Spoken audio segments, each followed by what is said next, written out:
Welcome to septa classes. दोस्तों, पिछले video में मैंने कुछ चीज़ें एक्सप्लेन की थी, कुछ चीज़ें रह गई थी। जो चीज़ें रह गई हैं वो बहुत इम्पोर्टेंट हैं। आइए देखते हैं। मैं एक क्वाड्रेटिक पॉलिनोमियल की बात कर रहा हूँ। जब भी हम कोई क्वाड्रेटिक पॉलिनोमियल लेते हैं, ये मैं धीरे धीरे मैं ग्राफ पर आऊँगा, ठीक है दोस्तों। तो इसमें यदि हम कोई एग्जाम्पल ऐसा लेते हैं 2x² + 7x + 3, इसको अगर हम फैक्टराइज करते हैं तो 2x², दोस्तों वीडियो ब्लर आ रहा है क्या, 2x² + 6x + x + 3। दोस्तों लास्ट तक बने रहिएगा क्योंकि इसमें आपको बहुत अच्छी चीज़ समझ में आने वाली है, ठीक है। इसमें हम कॉमन ले लेंगे, x + 3 कॉमन लिए, 2x + 1। यहाँ पर जो लीनियर फैक्टर हैं, ये लीनियर फैक्टर ये भी है, ये भी है। इसके फैक्टर ये और ये हैं, दोनों ही लीनियर फैक्टर हैं, ठीक है। जब भी लीनियर फैक्टर होता है तो हमारा ग्राफ कुछ इस तरीके का आता है, ठीक है। देख रहे हैं इस ग्राफ में जो ओपन है वो जो है नीचे की तरफ डाउन में मतलब ओपन है, और जो इसको ग्राफ ने एक्स एक्सेस को दो जगह पे काटा है, एक ए पॉइंट पर और एक ए डैश पॉइंट पर, ठीक है। आप देख रहे हैं वो ग्राफ में, तो यहां पर ए जो है 0 से छोटा होता है। जो यहां पर जो ए की वैल्यू होगी, जो हमारा एक्चुअली ग्राफ हमारा ax² + bx + c इस फिगर में हमेशा दिखता है, ठीक है। तो यहां पर a की वैल्यू हमेशा 0 से कम होगी, ठीक है। और यहां पर देख रहे हैं ग्राफ y एक्सेस को कहां काट रहा है, y एक्सेस को जो है नीचे की तरफ काट कर रहा है, x एक्सेस से नीचे। तो यहां पर c जो है नेगेटिव होगा, ठीक है। वर्टेक्स जो है हमारा -b/2a और -d/4a होगा। यहाँ पर ये भी चीज मुझे बताना है कि -b/2a का साइन क्या होता है, क्योंकि ऐसा एग्जाम में काफी पूछा जाता है। तो इस चीज को तो मैं नेक्स्ट वीडियो में बताने वाला हूँ। आप नेक्स्ट वीडियो पे क्लिक करेंगे, जो मैंने एंड स्क्रीन लगा रखा है, तो वो चीजें पता चल जाएंगी, क्योंकि उसको बताने में वीडियो ज्यादा लंबा हो जाएगा, है ना। एक तो ये फिगर हो गया। अब आइए ये देखिए दूसरा फिगर। दूसरे फिगर में क्या है कि ये ग्राफ ऊपर की तरफ ओपन है। ऊपर देख रहे हैं, ऊपर ओपन होने का मतलब कि यहां जो ए है, ये चीज ए ये पॉजिटिव हो गया, ठीक है।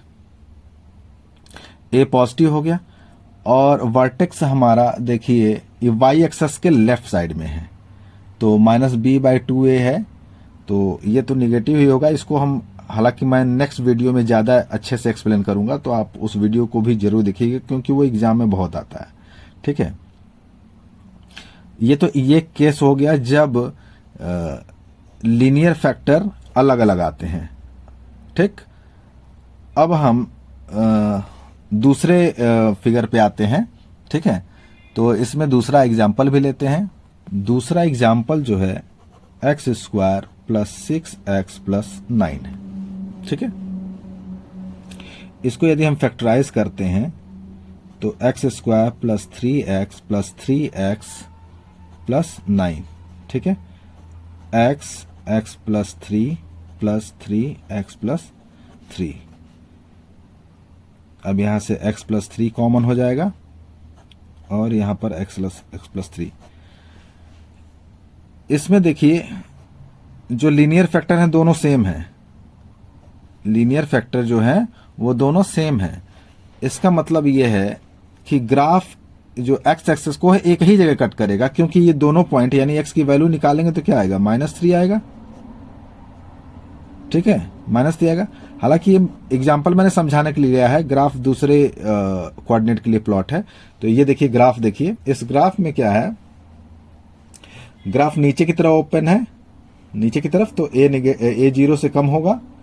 और देखिए जो इसका वर्टेक्स है वही एक्स एक्सेस को कट कर रहा है, और वर्टेक्स तो एक ही जगह है, दो जगह तो है नहीं, तो वो दो, लेकिन ये क्वाड्रेटिक इक्वेशन है, 2 पॉइंट होने चाहिए, तो दोनों पॉइंट -3 ही हो गए, यानी वो पॉइंट दोनों सेम हो गए, इसलिए ग्राफ इसको एक्स एक्सेस पे एक ही जगह कट कर रहा है।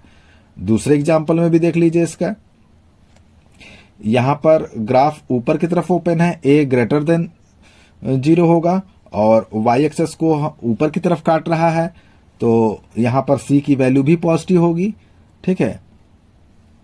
और इसको एक्स जो है एक्स एक्सेस को ये एक पॉइंट पर कट कर रहा है।